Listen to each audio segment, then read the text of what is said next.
Inflation shot up again last month in China. Consumer prices rose 4.9% from a year ago, according to government statistics. That's leading to speculation that more interest rate hikes are on the way. For more, we are joined by High Frequency Economics chief economist and founder Carl Weinberg. Carl, let me ask you about the most important piece of this in the big picture. I mean, grain prices, food prices, as we know, have shot up, and they're causing a lot of unrest around the world. A lot of people now, including the UN, pointing their fingers at China as a stockpiler. Do they really deserve some of the blame here?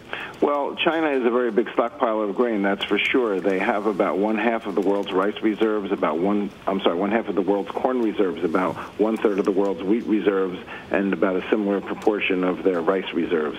This is more than double what their domestic consumption is. So yes, they have been building up inventories for a long time. That means that the amount of wheat and rice and corn in the rest of the world is diminished by that amount, and that puts more upward pressure on our prices. You know, I read in an article this morning a quote from you saying food is as important or maybe even more important than money at this point. Obviously, last year, Congress was putting a lot of pressure the last couple of years on China as far as it not letting go of the yuan peg and not allowing it to appreciate. Does this turn into the new political hot-button issue? Well, I think that food is a very important issue for China, period, regardless of whether it's a global issue or not. I mean, remember, there are more than 250 million people in China who are living on just $1 a day.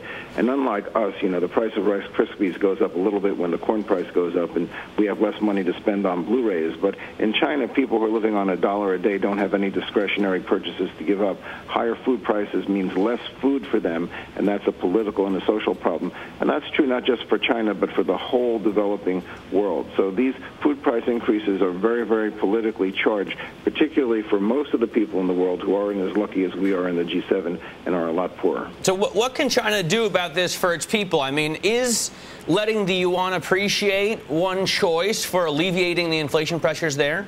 Well, letting the yuan appreciate really won't make that much of a difference. Most of what the Chinese consumer buys is stuff that's made at home.